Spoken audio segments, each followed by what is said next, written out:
naman, meron tayong mga kaibigan, mga kababayan, mga leader sa Mindanao na nagpanukala kung po pwedeng mag-gain lang tayo ng ganong isang neutral na akdang batas na kung saan, kunyari, may sakit ang isang tao, pagkaroon ng isang lugar sa isang pagamutan na neutral yung espasyo. Okay, opo. Sinasabi kong taga Mindanao, wala mo nang ibig kong sabihin din, ano? Opo. Kaya lang, sinamang palad naman yung House Bill na yon. Ang number niya may 4633 kung hindi ako nagkakamali. 17 Congress, ibig sabihin nung nakarang Kongreso pa.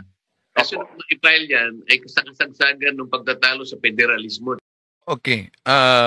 Dito, may paliwanag si Congressman Marcolita na ngayon senatorial candidate, mga kapatid, kaugnay sa mainit na issue sa tinatawag na House Bill 4633 kung saan siya mismo ang author na tinatawag na anti-crucifix bill. Ayon sa kanya, una, na i-file umano yan 17 Congress. Pangalawa, layunin daw sa naturang House Bill noon ay di naman tanggalin yung cross o crucifix, kundi maglagay lang umano ng neutral na espasyo. Pero parang nakalimutan yata ni Congressman Marcolita na ang naturang House Bill 4633 niya ay hindi yun sa 7th Congress, 8th Congress na yon. Ito po, makita natin, oh.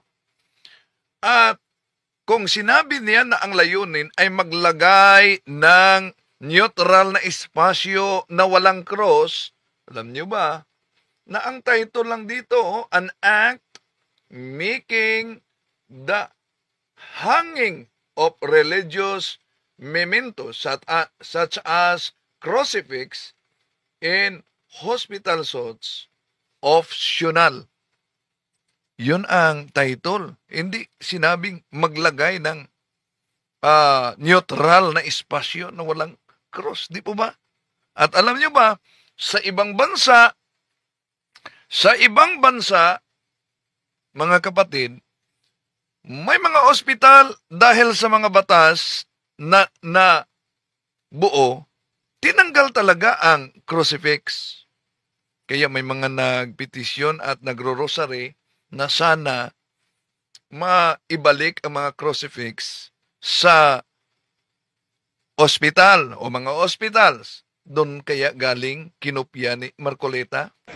Let's pray the Holy Rosary for the restoration of the crucifixes in the hospitals and for the conversion of politicians and healthcare practitioners. In nomine Patris et Filii et Spiritus Sancti. Sa ibang mga ospital na yan, sa ibang bansa, wala ng crucifixes, mga kapatid, dahil sa batas. At maliban diyan, kung maalala ninyo, may banat si Marcolita sa kaniyang mga kasamang mambabatas sa Kongreso na may tinawag siya, una, meron daw bulaang propeta. Sino ba yon? Ito. Tatlong tao manggugulo sa akin. Kilala naman ninyo eh. Kilala nyo, tatlo lang yun.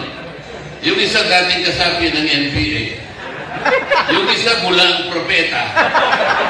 Yung isa artistang hindi pa sumikat na laos na. Yung sinabing ang isa di pa sumikat na laos na. Tatak ba yan sa pambubuli ng INC? Bakit? Yun din ang pahayag ng kaniyang ministro. Mamaya tatalakayin natin ito at ipagpatuloy natin ang pagsagot sa mga aklat na ginagamit ng INC. Samahan ninyo ako, mga kapatid. Kasi umalingan, pag palaging inulit-ulit ay magmukha talaga ang katotohanan para sa ating mga kapatid na kulang ang kaalaman. Ang pagkadaya ay maranasan sa iba't ibang paraan. Pero napakasakit pag madaya tayo sa pananampalataya dahil nanganib pati ang ating kaluluwa. Viva Cristo Rey! Pro Dio et Ecclesia. Kumusta? Welcome. Ito yung lingkod, Brad Wendell Talibong, muling magkasama ninyo. At bukas pa Diocese of Talibon tayo dahil may schedule tayo dalawang parokya doon. No? sa parokya ni Father Ray at Father Aster. So kita-kita tayo Wednesday and Thursday, mga kapatid. Sa lahat nating mga kapatid na sumusubaybay sa ating live streaming, welcome po. At kung maalala ninyo, mga kapatid, na una nating tinatalakay yung pambubuhuli ni Congressman at ngayon senatorial candidate Rodante Marcoleta sa mambabatas na kasama niya. Yung isa, dating NPA, yung isa ay bulaang propeta, yung isa, di pa sumikat na artista, laos na. Yeah? Ito. Tatlong taong manggugulo sa akin. Kilala naman ninyo eh. Kilala nyo. Tatlo lang yun. Yung isa dating kasapi ng NPA. Yung isa bulang propeta. Yung isa artistang hindi pa sumikat na laos na. Yan. Ginawang katatawanan niya yung mga kasama niya. Pero maalala ninyo, sa rally kung saan kasama siya mismo, may pahayag din ang kanyang ministro na si Arnel Tumanan. Although pinakilala nila na yung rally ay walang kaugnayan sa politiko, pero may politikong binanatan na politikong di pa umano sumikat, laos na. Ito, mga kapatid. Pagkilos na ito ay wala pong bahid na anumang politika. Meron pa po kaming nabasa at narinig, isang politiko, nakalulungkot, bago pa sumikat, laos na. No, yan. Yun din ang pahayag ni Marcoleta. Tatak na ba yan sa pagiging INC na kaanib ni Felix Manalo?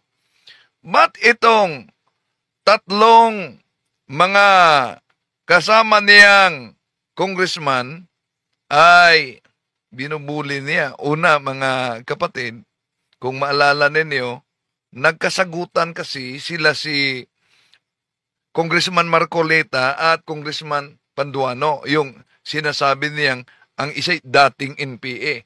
Ito ang sagutan nila. Chairman na tinatanong ko, bira naman na. Hindi na sasagot. The question is addressed to the chair. Why would the members answer that? We don't have the authority to speak. Kalokohan naman yung pinagsasabi mo. Why the chairman only speak? Di ba kami pwede salita? We are also members, just the same. Alam mo yun. Alam mo yun. Can the vice chair cannot answer your query if he has the answer? Pwede. Ang pinag-uusapan natin, ang chairman ang sasagot. No. Not only the chairman. Magsasalita lang yan. Bakit? Hindi nagsalita na nga eh. On the record. Hindi pwede yun. Hindi pwede magsalita yung iba. Hindi pwede yung chairman lang. Di ba? Pwede ba yung Dante? Sa parliamentary procedure in the House that the members cannot speak. Pwede.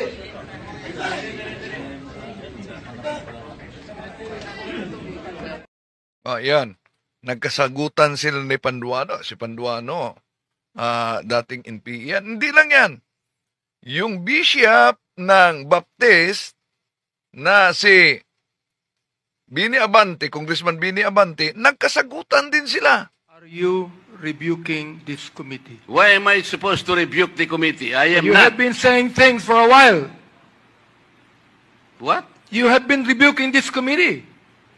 You are saying that. We're not blaming the Vice President on this. I asked Honorable the question. Marcoleta, we I asked are the not question. blaming the right to suspend. 1 minute suspension is declared by the chair. Move to suspend. Ayun, nga, sagutan din sila. Sagutan din sila ni Congressman Dan Fernandez. I do not find the connection why the Honorable Fernandez is asking several documents to be submitted before this committee. To assess their performance. Mr. Because these Chair, are all the pertinent one that documents will coming from assess the NGCP. performance And we of haven't received NGCP, any Mr. documents Chair. yet coming from the NGCP just now. Ngayon lang tayo nakareceive ng documents sa kanila eh. Ano, pipigilan niyo ako na kunin to? Ang tagal-tagal ko na kinukuha to, 2019 pa? Ngayon, ang sagutan nila. Kaya, sabi ni Congressman Rodante Marcolita na kaanib ng Iglesia ni Cristo, ayaw na niyang maging congressman dahil 3 daw umano ang nanggugulo sa kanya. At yung 3 yan, ang isa pinangalanan pang bulaang propeta. 3 taong manggugulo sa akin. Kilala naman ninyo eh. Kilala niyo, 3 lang yun. Yung isa dating kasapi ng NPA. Yung isa bulang propeta. Yung isa artistang hindi pa sumigat na laustra. Yan ang banat ni Congressman Marcolita sa kaniyang mga kasama. So sa survey, nakatungtong na daw si Marcolita sa pang-12 no? Kaya tanong natin, pwede niyo ang sasagutin, ibubuto ba ninyo si Congressman Marcolita sa pagkasenador? Kung maalala ninyo, nagiging controversial yung issue kaugnay sa House Bill 4633 noon na sinabi niyang 17th Congress pa umano, pero kung makita natin sa online, 18th Congress yon. At yung sinabi niya na ang layunin ay maglagay lamang ng espasyo na neutral dahil may nakipag-usap sa kanya galing sa Mindanao. Di niya tinutukoy kung anong reliyon pero parang lilitaw na Islam. Ba't sa kanya lalapit ang Islam na meron namang Senador Robin Padilla na Islam talaga? Di ba? Okay. At ang sabi niya, ito ba'y palusot lang ni Congressman Rodante Marcolita dahil sabi niya, ang layunin sa naturang House Bill 4633, maglagay lamang ng neutral na espasyo na walang crucifix. Pero iba ang nasa title mismo. Nasa title mismo ng naturang House Bill. Ituloy natin, pakinggan natin yung paliwanag niya. Meron tayong mga kaibigan, mga kababayan, mga leader sa Mindanao na nagpanukala kung po pwede. So may mga leader sa Mindanao nagpanukala. Di niya pinangalanan kung ito bang leader, Islam ba ito? Magayon lang tayo ng ganong isang neutral na akdang batas na kung saan, kunyari, may sakit ang isang tao, pagkaroon ng isang lugar sa isang pagamutan, na neutral yung espasyo. Yun. Ang kanyang paliwanag dito, mga kapatid, na magkaroon ng isang lugar na neutral ang espasyo. Sa House Bill 4633. Okay, opo. Sinasabi kong taga Mindanao, alam mo na ang ibig kong sabihin. So, pag taga Mindanao, alam na anong ibig sabihin. So, ibig ba sabihin na Muslim talaga ang nag-request sa kanya na magawa ng panukalang batas para tanggalin ang crucifix. Pero ayon sa kanya, hindi naman ipatanggal, maglagay lang ng neutral na espasyo. Iba ang nasa makita ninyo dito, House Bill number 4633, yung paliwanag niya 17th Congress, pero ang nakatatak dito 18th Congress of the Republic. Yan, 18th Congress of Republic. Long title, an act making the hanging of religious mementos such as crucifixes and hospital suits optional. Tanong, di po ba sa Islam meron din silang inilagay sa kanilang mga ospital, lalo na yung tatak na pangalang Allah, no? But crucifix talaga ang sentro sa naturang panukalang batas na ito. Dahil po ba ginagaya yung mga pangyayari sa ibang bansa na dahil may naipasa na mga batas, bawal ang paglagay ng mga crucifixes sa ospital. So, dito sa title, wala tayong mabasa na maglagay ng optional. No? Maglagay ng isang room na walang cross. Kundi, ito talaga, ang author, si Congressman Marcoleta, an act making the hanging of religious mementos such as crucifixes in hospital suits optional. Oh. Maganda itong pagdebatihan, di ba?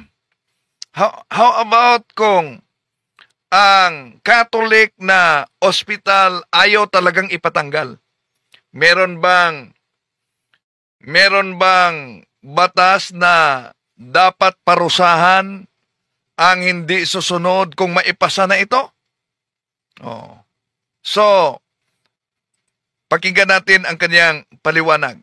Ano? Opo, Kong. Opo. Kaya lang, sinamang palad naman yung House Bill na yon. Ang number niya ay 4633 kung hindi ako nagkakamali. 17th Congress, ibig sabihin nung nakarang Kongreso pa. 17th Congress ang paliwanag niya, pero ang makita natin dito, 18th Congress of the Republic, House Bill number 4633. 18th Congress of the Republic. Okay, tuloy natin. Kasi nung ma-file yan, ay kasagsagan ng pagtatalo sa federalismo din. Okay. Opo. Ito ay nalunod, natabunan nung napakalaking usapin tungkol sa federalismo. At ni minsan ay hindi nga natalakay hanggang yan ay namatay na lang dahil sa 17th Congress at yan ay hindi na i-refile. So 17th Congress talaga yung paliwanag niya.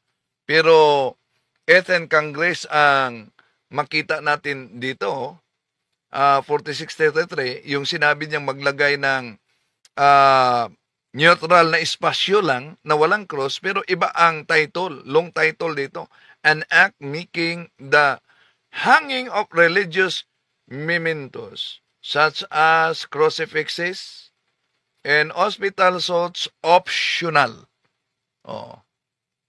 Ba't kailangan gawing batas ito?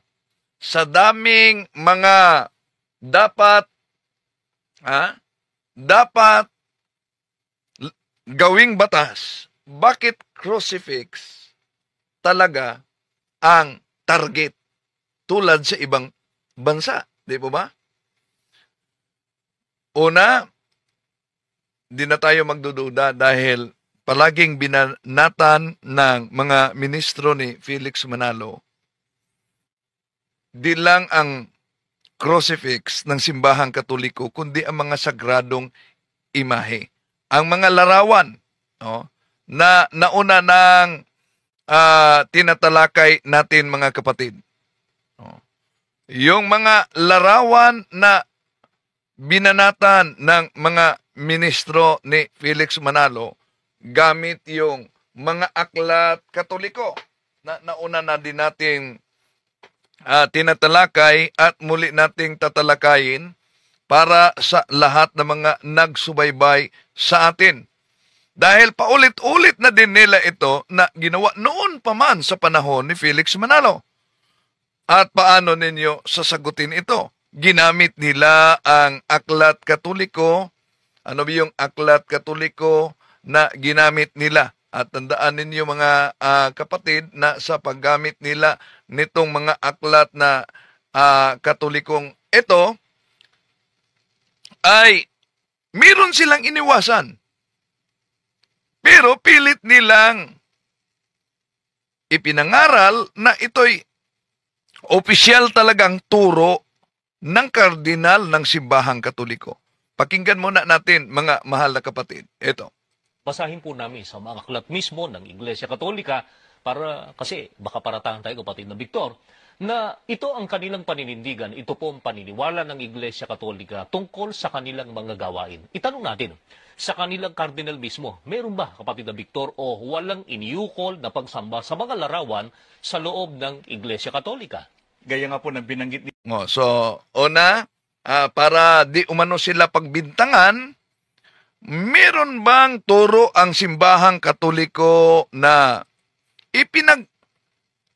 tinuturo talaga ng Katoliko na sambahin ang mga larawan at meron silang aklat na binasa? Inyong aklat po nila ang babasahin natin. Ito po ay The Faith of Our Fathers.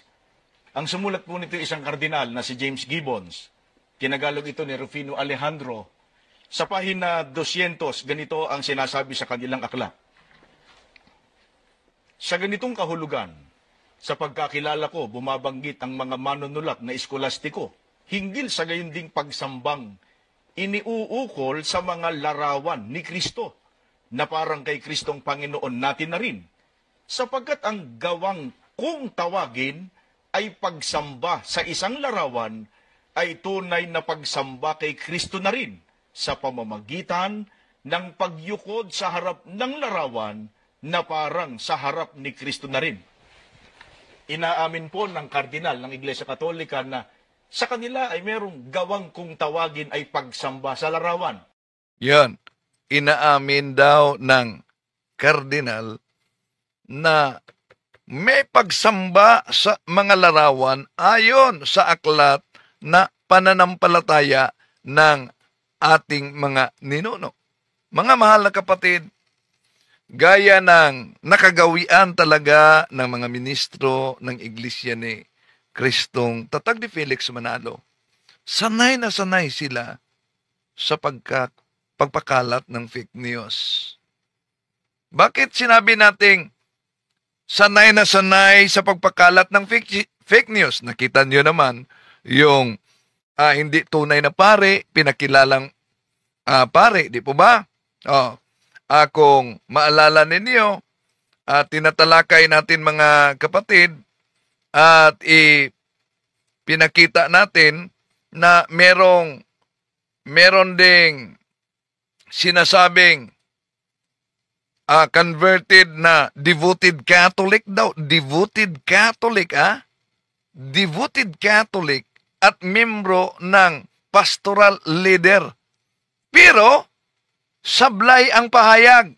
Naunang tinatalakay natin. Bakit sablay ang pahayag? Ito, pakinggan ninyo. Sa palagay ninyo, kayong mga nagsubaybay ngayon, itong pahayag ng taong ito, maniwala kayo na talagang Katoliko ito? Bakit? Pwede na sana nating paniniwalaan na miyembro siya ng pastoral leader, mga kapatid. Pero, may karugtong na di talaga katanggap-tanggap. Bakit? Bilang pastoral leader, ang hindi ko lang nagawa, ang nagampanin na bilang pastoral leader, yung magseseremonyas ng kasal. Seseremonyas ng pagbibinyag. Pero pag... Okay, una ang di niya daw nagawa na gampanin bilang pastoral leader ay yung pagseremonya sa pagkasal. Una, kung pastoral leader ka at pagseremonya ng binyag. Pag pastoral leader ka, ibig sabihin ay miyembro ka ng Parish Pastoral Council. Lika na miyembro ng Parish Pastoral Council o kaya kung miyembro ka man ng lay minister at kung talagang ikay Katoliko, alam nyo ba na ang miyembro ng Parish Pastoral Council o tinatawag na pastoral leader o kung ikaw may lay minister ay wala kang authority na magkasal at wala kang authority na magbinyag. Maliban lang sa tinatawag na emergency baptism. Kung nanghihingalo na yung bata, dapat siya binyagan dahil wala pang binyag. Pero sa paliwanag niya dito, ang hindi ko lang nagawa, ang nagampanin na bilang pastoral leader, yung magseseremonyas ng kasal. Seseremonyas ng pagbibinyag. Pero pag emergency, kayang-kaya po namin magbinyag. Iyon ang pinagkaloob sa amin na tungkulin ng obispo. Yun. pinagkaloob daw ng tungkulin ng obispo, mga kapatid. No? Kaya nga, maniwala ba kayo na talagang Katoliko ito? Meron bang authority ang pastoral leader o kahit lay minister na magkasal at magbinyag? Kaya dito pa lang ay may turing ng fake news ang naturang pahayag, mga kapatid. Okay, balik natin, no, sa sinabi ng ministro ni Felix Manalo na yung pananampalataya ng ating mga ninuno ni James Cardinal Gibbons, mga kapatid, ay talagang sinabi nila na ito daw ay ano daw? Ito daw ay turo ng kardinal. Pero yun ang sinabi kong sanay na sanay talaga sila na ipakalat yung kasinungalingan.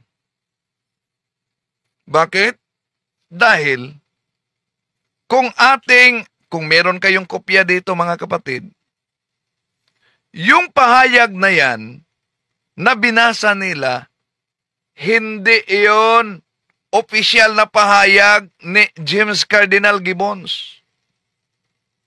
Kundi hinablot nila, mga kapatid, labas sa konteksto. Bakit?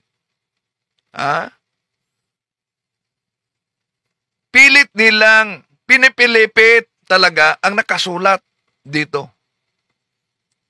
Dahil kung babasahin ninyo, mga kapatid, ang konteksto, yung binasa ng ministro, halimbawa, yung binasa, ibalik natin yung binasa nila, Ito pa, mga kapatid, na sinabing kay James Cardinal Gibbons, alam niyo, kotisyon yan ni Cardinal Gibbons sa isang theologian na Lutheran. Hindi iyan galing sa kanya. Nag-quote lang siya. Basahin po namin sa mga aklat mismo ng Iglesia Katolika para kasi baka paratahan tayo, kapatid na Victor, na ito ang kanilang paninindigan, ito po ang paniniwala ng Iglesia Katolika tungkol sa kanilang mga gawain. Itanong natin, sa kanilang kardinal mismo, meron ba, kapatid na Victor, o walang iniukol na pagsamba sa mga larawan sa loob ng Iglesia Katolika? Gaya nga po na binanggit ninyong aklat po nila ang babasahin natin. Ito po ay The Faith of Our Fathers. Ang sumulat po nito isang kardinal na si James Gibbons. Kinagalog ito ni Rufino Alejandro. Sa pahina 200, ganito ang sinasabi sa kanilang aklat. Sa ganitong kahulugan, sa pagkakilala ko, bumabanggit ang mga manunulat na eskolastiko, hinggil sa gayon ding pagsambang, iniuukol sa mga larawan ni Kristo, na parang kay Kristong Panginoon natin na rin, sapagkat ang gawang kung tawagin ay pagsamba sa isang larawan, ay tunay na pagsamba kay Kristo na rin, sa pamamagitan ng pagyukod sa harap ng larawan na parang sa harap ni Kristo na rin. Inaamin po ng kardinal ng Iglesia Katolika na sa kanila ay merong gawang kung tawagin ay pagsamba sa larawan. Yan. Ang konklusyon ng ministro, mga kapatid, inaamin ayon sa aklat na ito ng kanilang kardinal na meron talagang pagsamba sa larawan. Pero alam nyo ba, na yung pahayag na yan na binasa ng ministro ay di nila binanggit na yon ay galing sa isang protestanteng teologo sa Lutheran na sinipi lamang ni Cardinal Gibbons. At pagkatapos, pinutol-putol ng mga ministro ng Iglesia ni Cristo upang pilit palabasin na turo talaga ni Cardinal Gibbons ang pagsamba sa mga larawan. Pero kung tingnan natin ang pahina 200 at 201, kung saan hinablot ng mga ministro ni Felix Manalo. Felix Manalo mismo, siya ang nangaral diyan sa kanyang mga ministro noon, no? At nagpatuloy hanggang ngayon. di nila sinabi na yun pala'y quotation galing sa protestanteng si Leibniz na hinalaw ni James Cardinal Gibbons at ibinibintang nila na inaamin daw ni Cardinal Gibbons sa aklat na ito na ang mga Katoliko'y sumasamba sa mga larawan. Pero pakita ko sa inyo, yung binasa nila, kinulayan ko ng kulay pula.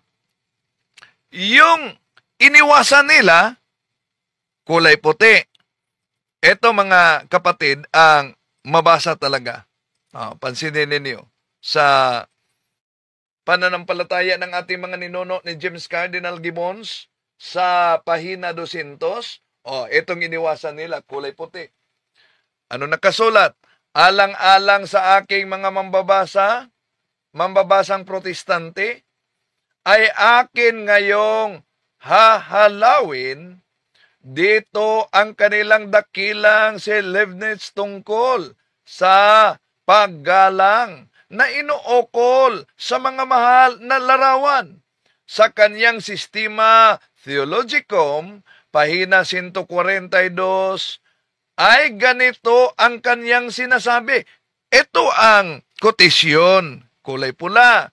Ito ang binasa ng mga ministro ni Felix Manalo. Napilit nilang ipaamin kay Cardinal Gibbons. Tuloy natin. Sa ganitong kahulugan, sa pagkakaalam ko, bumabanggit ang mga manunulat na eskolastiko hinggil sa gayon ding pagsambang inuukol sa mga larawan ni Kristo na parang kay Kristong Panginoon natin na rin.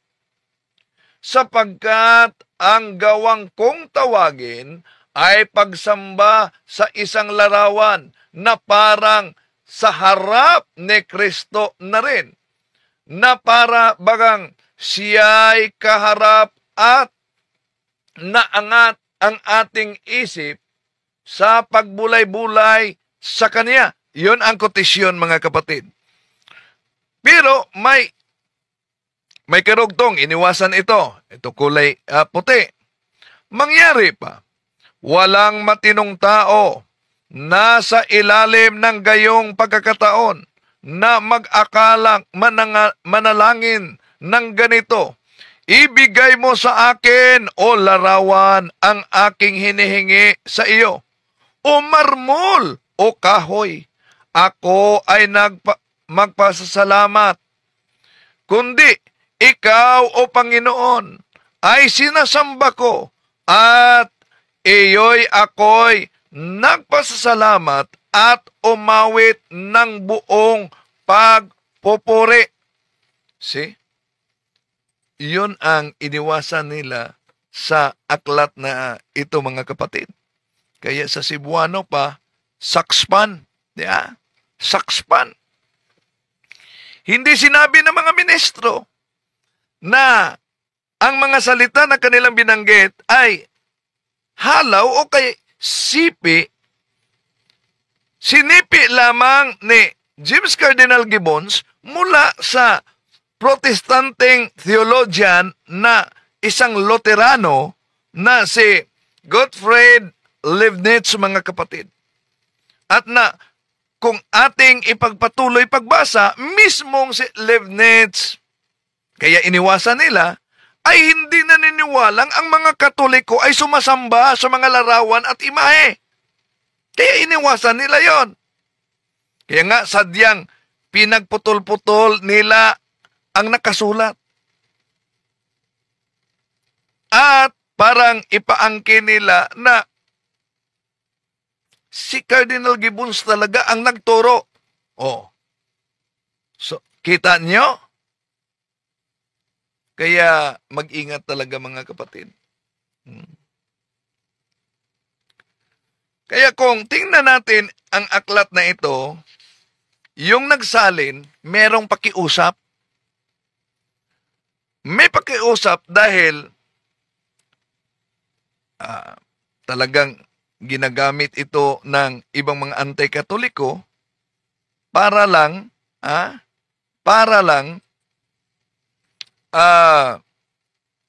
pinipilipit. Ano ba yung pakiusap? Ito ang pakiusap sa nagsalin. Pakita natin mga kapatid kung ano yung pakiusap. Ito ang pakiusap sa nagsalin dito. No? Ito ang mabasa natin. No? Yung may kulay green. Sa pagbasa ng aklat na ito, ay dalawang bagay lamang ang hinihiling ng nagsalin sa kaniyang mambabasa. Maingat na pag-unawa. Pangalawa, isang magandang kalooban.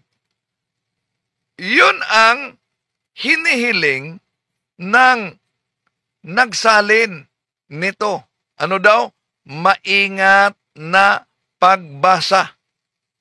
At isang magandang kalooban.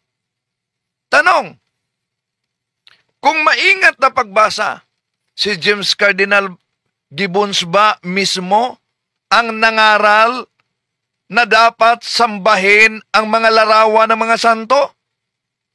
Ano po ba ang turo ni James Cardinal Gibbons sa aklat na ito na pinaputol-putol nila?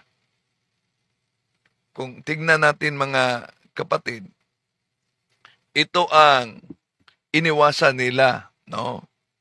Na sabi ni James Cardinal Gibbons sa aklat na ito. Magaling talaga sila mag-research. Magaling sila mag-research. Pero maituring ba natin na magaling din silang umunawa? Bakit? Magaling talaga sila na putol-putulin yung konteksto para yung mga inosente ay matangay. Ito ang sabi ni Cardinal Gibbons na iniwasan nila mga kapatid sa naturang aklat. Ito po ang mabasa natin. Pahina 200. Ang pagkakakilala ng mga pagano sa isang idolo ay parang isang Diyos na may sangkap na pag-iisip at ibang katangiang taglay ng bathala. Sa gayoy, mga idolatria sila o mga sumasamba sa larawan. Nalalaman ng mga Katolikong Kristiyano na ang isang mahal na larawan ay walang pag-iisip o kapangyarihang duminig at tumulong sa kanila. Wala silang ibinibigay sa mga larawan kundi ang kaukulang galang lamang. Alalaong bagay ang pagpipitagang inuukol nila sa may larawang nasa langit sa kanila ring pinatutungkulan doon. So, malinaw ang aral na itinuro ni James Cardinal Gibbons, mga kapatid, na iniwasan ng mga ministro. Kaya sa mga mahal naming mga kapatid na patuloy nagsaliksik, no? Dapat pag-aralan ninyo at magiging bukas kayo. No? Basahin ninyo kung meron man kayong kopya nito para makita ninyo paano pinutol-putol nitong mga ministro ni Felix Manalo. Sa pahina 198 at ituloy sa 199 sa aklat na ito. Pansinin po ninyo ang pahina 199 kung saan binanggit ni James Cardinal Gibbons, mga kapatid, ang doktrina ng Santa Iglesia Katolika hinggil sa mga larawan batay sa kapulungan ng Trento. Sa pahina 199, ang pananampalataya ng ating mga ninuno, mga kapatid, ipinaliwanag talaga ni James Cardinal Gibbons ang pananampalataya ng Iglesia Katolika tungkol sa larawan. At ito ang mabasa natin, mga mahal na kapatid, sa naturang aklat na iniwasan nila, no? At pilit nilang sinabing, yon, malinaw umano, si Cardinal Gibbons talaga ang nagturo na ang mga laraway dapat sambahin. So, at least may background na kayo kung gagamitin nila ito. Ito mabasa, mga mahal na kapatid, sa naturang aklat. Ang doktrina ng Iglesia Katolika hinggil sa paggamit ng mga mahal na larawan ay maliwanag at buong-buo sa ipinahayag ng kapulungan sa Trento sa mga sumusunod na pangungusap. Ang mga larawan ni Kristo at ang kaniyang inang birhen at ang iba pang mga banal ay kinakailangan at dapat pamalagiin lalo na sa mga simbahan, at isang kaukulang galang at pagpipitagan ang dapat ibigay sa kanila. Hindi sapagkat sinasampalataya ng nag-aangkin sila ng anumang pagkadiyos o bisa dahil ng pagpaparangal at paggalang sa kanila, o kaya'y upang sila'y dalanginan, o kaya'y paglagakan sila ng anumang pagtitiwala, gaya ng ginawa noon una ng mga di-binyagan na nagsiasa sa mga idolo, kundi sapagkat ang paggalang na kanilang ibinigay ay ipinatutungkol sa may larawan, kung kaya't sa pamamagitan ng mga larawang ating hinahagkan at ating pinagpupugayan o nilolohoran ay sinasamba natin si Kristo at iginagalang ang kaniyang mga banal na kinatawan. Yun ang mabasa natin sa aklat, mga kapatid, na iniwasan talaga nila. So, pero makailang ulit na po, mga kapatid, na napatunayan natin na hindi talaga panipaniwala etong mga paggamit ng mga ministro sa Iglesia ni Cristo sa aklat Katoliko bilang referensya na ang resulta ay nagiging diferensya. Nakagawian na ng mga ministro ni Felix Manalo, mga kapatid, na manghablot ng mga salita na wala sa konteksto sa aklat natin. Pilit nilang iginiit na opisyal na aral ng simbahang Katoliko na mabasa daw dito. Pero may iniwasan sila. Kaya, gano'n na nga ba talaga kadispirado? Etong mga mangangaral na ito, sa paglikot ng mga referensya para magiging diferensya sa pagliko sa katotohanan. Kaya, abot hanggang sukdulan, mga kapatid. Etong panlilingla na ginawa nila sa mga inosente. At hindi lang yan. May aklat pa Katoliko na ginagamit nila. Ito. At sana inyo itong i-share sa mga kapwa Katoliko para ma-aware sila. No? Itong early Christians art at ito din ginamit ng mga ministro. Pakinggan natin sila. Aling aklat pa ng Iglesia Katolika ang nagpapatutuon na sa kanila po talagang merong pagsamba na isinasagawa sa mga larawan. Dito po sa kanila paring aklat, sa Early Christian Art, ang sumulat po nito ay isang paring Hiswita, si Edward Sindicos. Sa pahina 151, sa pagkakaliwat na po sa Pilipino ko babasahin. Bilang pagsunod sa iba pang mga tagapagturo, ipinakita din naman ni Tomas Aquinas sa kahangahangang bahagi ng kanyang Summa Theologica ang kanyang pagkaunawa sa di makatwirang bagay ukol sa kulto ng larawan at ang iniuukol na pagsamba. Kapag ang sino man ay bumaling sa larawan, sabi niya, sa dahilang yaon ay isang bagay, maaaring guhit kamay o estatwa, hindi na uukol doon ang pagsamba. Subalit, kung ang sino man ay bumaling doon bilang isang larawan ni Kristo, yaon ay karapat dapat pag-ukulan ng gayon ding pagsamba na iniuukol kay Kristo mismo. Yamang si Kristo ay sinamba na may kapakumbabaang pagpipitagan, dapat lamang na ang kanyang larawan man ay marapat sambahin ng may kalakip na kapakumbabaang pagpipitagan. Sa makatwid ay alinsunod mismo sa kanila, kapatid na Edgar. Napansin sana ng ating mga taga-subaybay na hindi po mapasusubalian na sa Iglesia Katolika ay talagang may isinasagawang pagsamba sa mga larawan. At yan ay ayon mismo sa kanila aklat.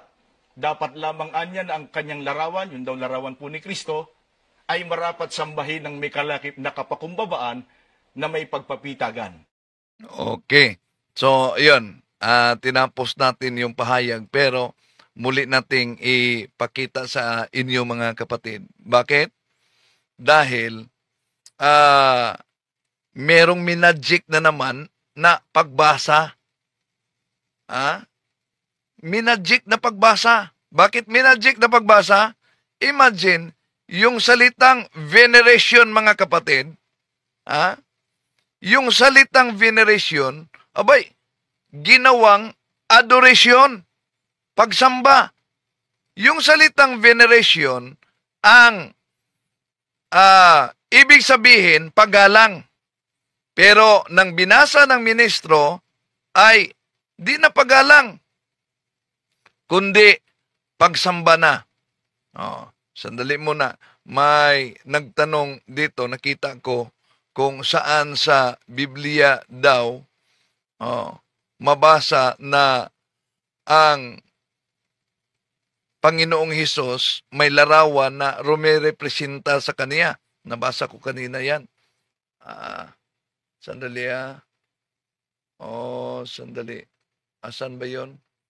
Saan mabasa sa Biblia na ang rebulto ay representation ni Jesus? Yon. Di siguro niya nabasa. Sa The Living Bible,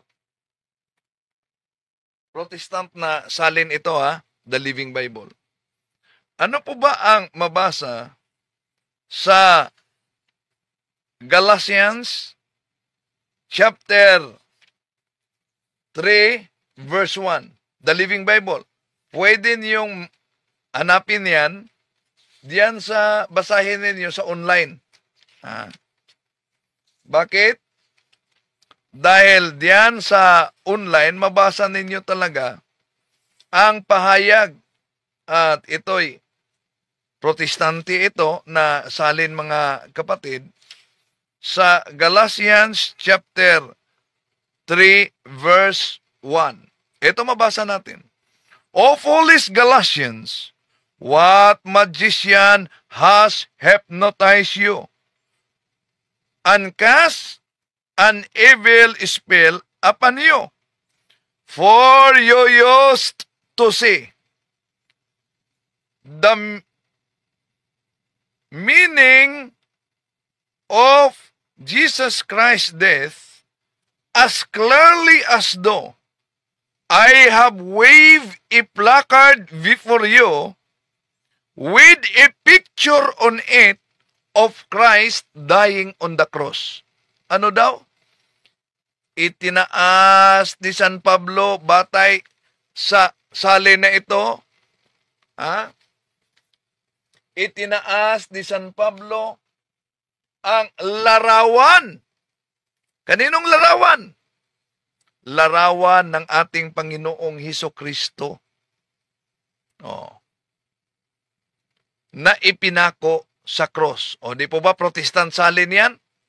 Di ba? Naghanap kayo ng letra por letra? So, malinaw yan, mga kapatid. Ngayon, dahil mabasa natin na ang ating Panginoon ay may larawan sa Protestante pala, ang tanong ngayon, ang tanong mga kapatid, ba't yung mga Protestante meron silang mga larawan sa kanilang founder? Si Felix Manalo nga. Ito pala, pakita ko sa nagtanong. Galatians chapter 3 verse 1. O foolish Galatians, what magician has hypnotized you and cast an evil spell upon you?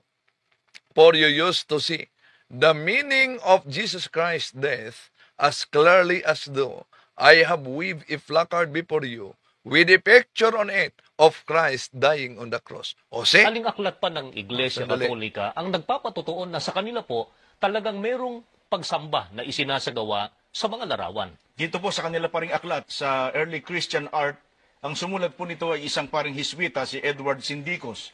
Sa pahina 151, sa pagkakaliwat na po sa Pilipino ko babasahin.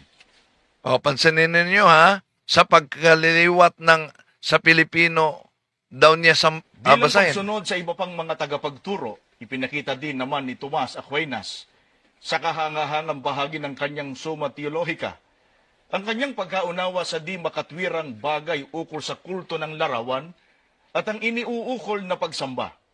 Kapag ang sino man ay bumaling sa larawan, sabi niya, sa dahilang yaon ng isang bagay, maaaring guhit kamay o estatwa, hindi nauukol doon ang pagsamba. Subalit, kung ang sino man ay bumaling doon... So, napansin niyo ba mga kapatid na ang binasa, reverence o yung binasa nila ay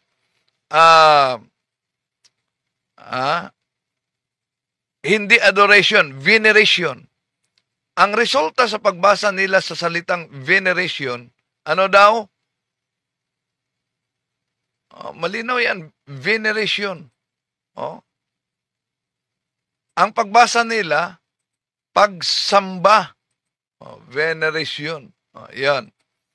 Ang pagbasa, pilit talagang ganyan ang pagbasa nila mga kapatid, na isinalin nila ang salitang veneration sa pagsamba. Sa halip na ang salitang veneration ay paggalang. Yun ang original na pagkasulat at mabasa natin.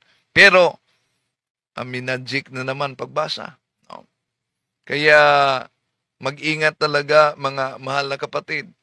Dahil, maliban na nagsiliparan ngayon ang mga fake news, nagsiliparan ngayon ang mga pirated na simbahan. Totoo yan. San Mateo 24:24.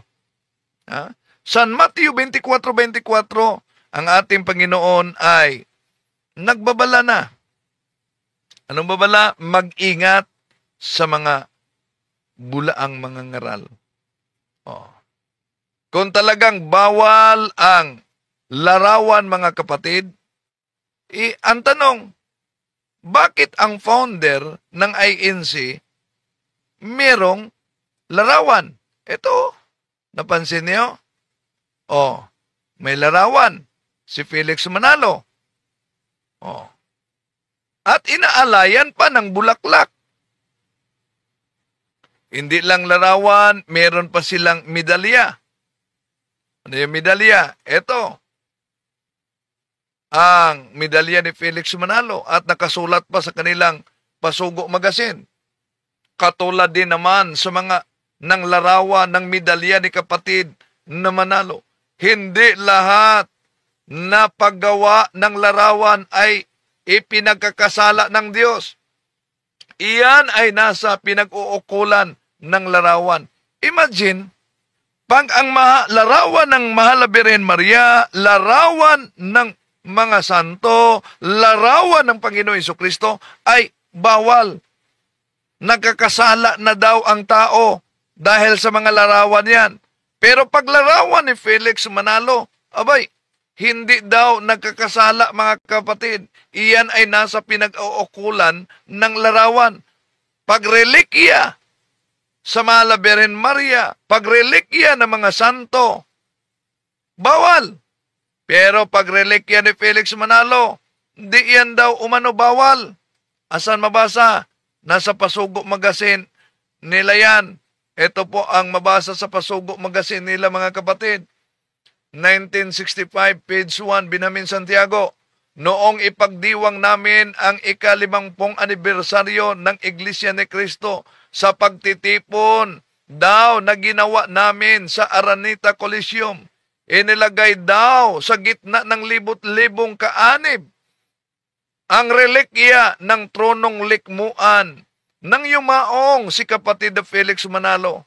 Ang sabi niya ay, tutol kami sa relikya at ayaw daw kami sa relikya. Kailan namin sinasabi ito? Meron ka bang katibayan na sinasabi naming iyan?